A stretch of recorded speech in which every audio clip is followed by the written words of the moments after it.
అందరికీ నమస్కారం, శుభోదయం. Welcome to money master. ఇవాళ 22 Jan Thursday international markets performance, మన మార్కెట్స్ మీద ఇంపాక్ట్ అన్ని మాట్లాడుకుందాం. ఏషియన్ మార్కెట్స్లో ట్రెండ్ పాజిటివ్గా ఉంది. Shanghai 0.5% plus, నికే almost 2% plus, Hong Kong కూడా పాజిటివ్ టు ఫ్లాట్ బయాస్తో ట్రేడ్ అవుతుంది. అమెరికన్ మార్కెట్స్లో కూడా ఒక పాజిటివిటీ చూసాం. మెజారిటీ ఆఫ్ ది మార్కెట్స్ అన్ని కూడా 1% ప్లస్లోనే క్లోజ్ కావడం. ఏషియన్ మార్కెట్స్ నుంచి ఉన్న ట్రెండ్ కూడా కాస్త పాజిటివ్గానే ఉంది. సో మొత్తానికి కొద్దిగా డొనాల్డ్ ట్రంప్ నిన్న దావోస్లో చేసిన కొన్ని ప్రకటనలు అనుకోవచ్చు, ఇవన్నీ కాస్త మార్కెట్స్కి ఊరటనిచ్చే అంశంగా అయితే కనిపిస్తున్నాయి. ఎందుకంటే ఈ పాయింట్ ఆఫ్ టైంలో అంటే పూర్తిగా విక్స్ని పక్కన పెట్టేసి డొనిక్స్ లాగా, డొనాల్డ్ ట్రంప్ ఇండెక్స్ లాగా ఏదైనా ఒక ఇండెక్స్ తీసుకుని వస్తే తప్ప మనకు ఆయన ఏ టైంలో ఏం మాట్లాడతారో తెలియదు. కాబట్టి సో కొద్దిగా దాన్ని ఆచితూచి వ్యవహరించాల్సిన పరిస్థితి అయితే ఉంది. నిన్న మనం చూస్తే బాగా ఓవర్ సోల్డ్ జోన్లోంచి మార్కెట్స్ మళ్ళీ అనూహ్యమైన రికవరీ, ఆఖరిలో కొద్దిగా మళ్ళీ ప్రాఫిట్ బుకింగ్ లాంటి సినారియోస్ అన్ని మనం చూస్తున్నట్టయితే ఈ పాయింట్ ఆఫ్ టైంలో కొద్దిగా మార్కెట్స్ కాస్త పాజిటివ్గానే ఉండే అవకాశాలు కనిపిస్తున్నాయి.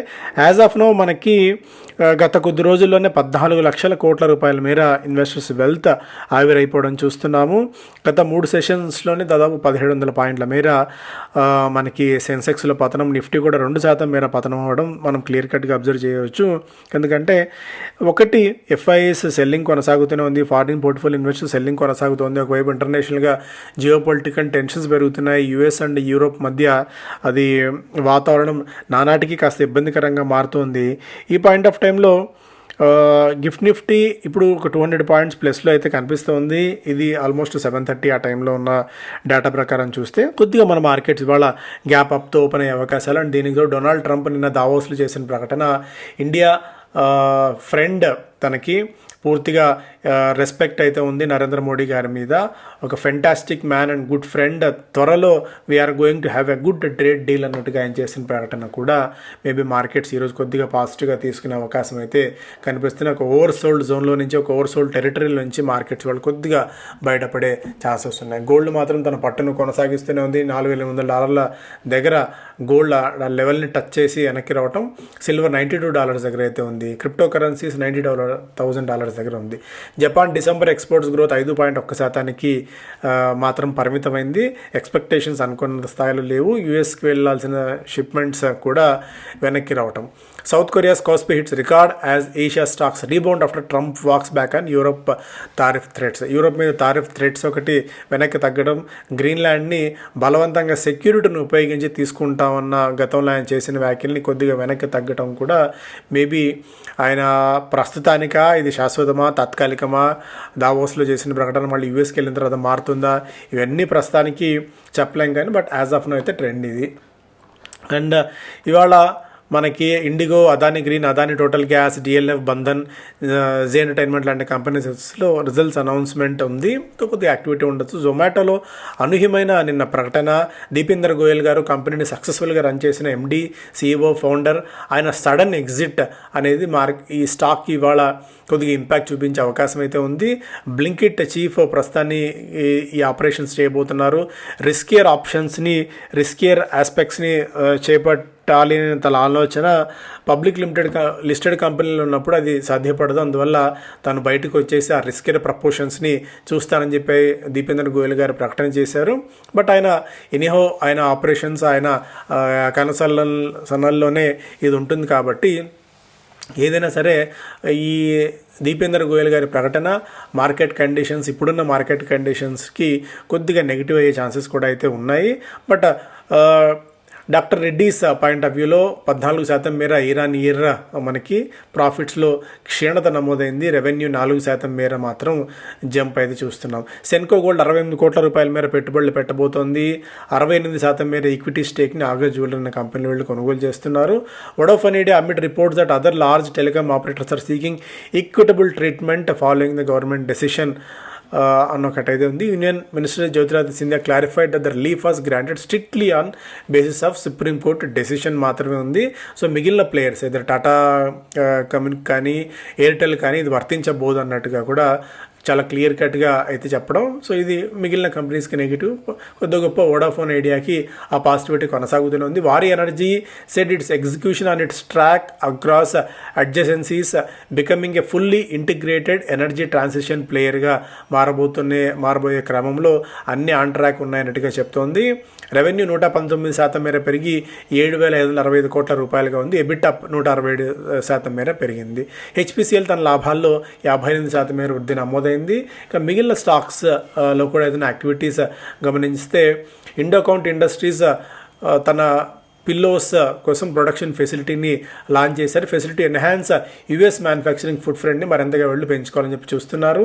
క్యూపిడ్ క్లారిఫికేషన్ ఇచ్చింది, not aware of any information that has already been announced to the exchange. అంతకుమించి ఇన్ఫర్మేషన్ ఏది లేదు అని చెప్పి, బట్ స్టాక్లో అయితే గత కొద్ది రోజు నుంచి యాక్టివిటీ ఉన్న సంగతి తెలుసు. ఆల్రెడీ ఎటర్నల్ మనకు తెలుసు, బ్లింకిట్ చీఫ్ అల్బిందర్ సింగ్ ధిన్సా ఆయన సీఈఓగా బాధ్యతలు చేపట్టబోతున్నారు. దీపేంద్ర గోయల్ గారి సడన్ ఎగ్జిట్ తర్వాత కాంపిటీషన్ కమిషన్ ఆఫ్ ఇండియా నుంచి అపోలో హాస్పిటల్స్కి ఆమోదం లభించింది. అపోలో హెల్త్లో 30.58% మేర వాటా తీసుకునే క్రమంలో చాలెట్ హోటల్స్లో హెచ్డిఎఫ్సి మ్యూచువల్ ఫండ్ 2.06% మేర వాటా కొనుగోలు చేసింది. దీంతో 7.05% తన వాటాని పెంచుకుంది హెచ్డిఎఫ్సి మ్యూచువల్ ఫండ్లో చాలెట్ హోటల్స్. సో మిగిలిన స్టాక్స్ పరంగా చాలా స్టాక్స్ ఉన్నాయి, మీరు ఒకసారి పాస్ చేసుకుని చదువుకునే ప్రయత్నం చేయొచ్చు. ఏదైనా స్పెసిఫిక్గా మీరు ఏదైనా ఈ స్టాక్స్లో ఇన్వెస్ట్మెంట్స్ కనుక చేసి ఉన్నట్టయితే, ఎందుకంటే అన్ని స్టాక్స్ మనం ట్రాక్ చేయలేం కాబట్టి. ప్రీమియర్ ఎక్స్ప్లోజివ్స్ 18 కోట్ల రూపాయల మేర ఆర్డర్స్ గెలుచుకున్నట్టు వెల్లడించింది. Supply of rocket Motors. Post market eternal revenue 16,315 కోట్ల రూపాయల మేర రెవెన్యూ లాస్ట్ ఇయర్తో పోలిస్తే అనూహ్యమైన జంప్. మార్జిన్ 2.3% మాత్రమే ఉంది, 3% నుంచి వెనక్కి వచ్చింది. మార్జిన్స్. ప్రాఫిట్ 73% మేర పెరిగింది. బజాజ్ కన్స్యూమర్ రెవెన్యూ 30% మేర పెరిగింది. ప్రాఫిట్స్లో అనూహ్యమైన జంప్, మార్జిన్స్లో కూడా అనూహ్యమైన జంప్. ప్రాఫిట్స్ 83% మేర పెరిగాయి. తత్వచింతన్ రెవెన్యూ 53% మేర పెరిగింది. ప్రాఫిట్స్ 14 లక్షల నుంచి 15 కోట్ల రూపాయలకి జంప్ అండ్ మార్జిన్స్ కూడా 8 నుంచి దాదాపు 19% మార్జిన్స్ పెరిగాయి. యూటీఏఎంసీ ఇన్కమ్ 23% మేర పెరిగింది. ప్రాఫిట్స్ 7% మేర పెరిగాయి. ఒరాకిల్ ఫైనాన్షియల్ సర్వీసెస్ రెవెన్యూ 10% మేర పెరిగింది. ప్రాఫిట్స్లో 11% మేర జంప్. ఇవాళ చాలా కంపెనీస్ రిజల్ట్స్ అనౌన్స్ చేయబోతున్నాయి. Aditya Birla, Sun Life AMC, Zensar Technologies, V Mart Retail, Radico Khaitan, InfoBeans, InterGlobe Aviation, Indian Bank, Home First లాంటి కంపెనీస్ అన్ని కూడా రిజల్ట్స్ అనౌన్స్ చేస్తున్నాయి. ఎకనామిక్ టైమ్స్ ఫస్ట్ పేలో big piece of ice. So already మనం డిస్కస్ చేసిన అంశం. Rupee continues to feel the heat. 91 రూపాయల 70 పైసలకి వెన్ కంపేర్డ్ విత్ డాలర్ దిగి రావడం కూడా ఇక్కడ మనం చూస్తున్నాము. సో రూపీలో వీక్నెస్ కొనసాగుతూనే ఉంది. అలాగే foreign investors not done with selling, FMCG tops list in 2026. So foreign portfolio investor అమ్మకాలని కొనసాగిస్తూనే ఉన్నారు. మొదటి 15 రోజుల్లో రిలెంట్లెస్ సెల్లింగ్ అయితే కనిపించింది. ఈ పాయింట్ ఆఫ్ టైంలో దాదాపు 6,128 కోట్ల రూపాయల మేర సెల్లింగ్ అండ్ ఎఫ్ఎంసీజీ స్టాక్స్లో ఎస్పెషల్లీ. అండ్ ఫినాన్షియల్ సర్వీసెస్ 3,190 కోట్లు, ఐటీ 2,000 కోట్లు, కన్జ్యూమర్ సర్వీసెస్ 1,900 కోట్లు, సర్వీసెస్ దాదాపు 1,600 కోట్ల రూపాయల మేర సెల్ చేశారు Jan 1 నుంచి 15 లోపు. Metals and mining, capital goods, consumer డ్యూరబుల్స్లో కొద్దిగా ఇన్ఫ్లోస్ అయితే ఇక్కడ మనం అబ్జర్వ్ చేయవచ్చు. And at $3 billion Jan FPI sell off strongest in 5 months. గత 5 నెలలు ఎప్పుడు లేని విధంగా ఒక్క జనవరి నెలలోనే దాదాపు $3 బిలియన్ మేర sell off when compared with other emerging మార్కెట్స్తో పోలిస్తే మన మార్కెట్స్లో సెల్లింగ్ కాస్త గట్టిగానే ఉంది. అటు సౌత్ కొరియా, తైవాన్, ఇండోనేషియా లాంటి మార్కెట్స్లో నిధుల ప్రవాహం కొనసాగుతుంది, కానీ మన మార్కెట్స్లో మాత్రం వీక్నెస్ అయితే ఉంది. Correction test real estates weak link. So ఇప్పుడున్న మార్కెట్ కండిషన్స్లో ఐటీ బలహీనంగా ఉన్న తరుణంలో రియల్ ఎస్టేట్ రియాలిటీ చెక్ అయితే జరుగుతోంది. ఈ పాయింట్ ఆఫ్ టైంలో ఇండెక్స్ దాదాపు 16% మేర పతనమైంది 2025లో. అది 26లో కూడా ఇది కొనసాగుతుంది. ప్రాఫిట్ బుకింగ్ అయితే గట్టిగా ఉంది. ఈ పాయింట్ ఆఫ్ టైంలో కొన్ని పెద్ద ప్లేయర్స్ నిలబడుతున్నాయి, కానీ ఇది ఎంతవరకు దీని ఎఫెక్ట్ ఉంటుంది, దీని కార్నేజ్ ఎంతవరకు ఉంటుంది అనేది టైం మాత్రమే చెప్తుంది. ఒకవైపు జాబ్ లాస్ జరుగుతుంది అండ్ ఐటీ వీక్నెస్ ఉంది, ఆర్డర్స్ తగ్గిపోతున్నాయి, డైరెక్ట్లీ ప్రపోర్షనేట్ టు ఐటీ. కాబట్టి కొద్దిగా రియల్ ఎస్టేట్ స్టాక్స్లో ఈ పాయింట్ ఆఫ్ టైంలో కాస్త దూరంగా ఉండడమే మంచిది. లేబర్ కోడ్ కొత్తగా వచ్చిన లేబర్ కోడ్ ఐటీతో పాటు బిఎఫ్ఎస్సి సెగ్మెంట్ మీద కూడా ఇంపాక్ట్ చూపిస్తుంది. హెచ్డిఎఫ్సి బ్యాంక్కి 800 కోట్లు, ఎస్ బ్యాంక్ 155 కోట్లు, ఐసిఐసి బ్యాంక్ 145 కోట్ల రూపాయల మేర ఇంపాక్ట్ అయితే ఉంది. దీనివల్ల మార్జిన్స్ ప్రెషర్ ఉంటుంది. ఇండియా 6.5-7% మేర వృద్ధి రేటు నమోదు చేయవచ్చు 2027లో అని చెప్పి గ్లోబల్ రిస్క్లు ఉన్నా కూడా అని చెప్పి వీళ్ళు చేసిన ఒక సర్వేలో PwC సర్వేలో తెలిసింది.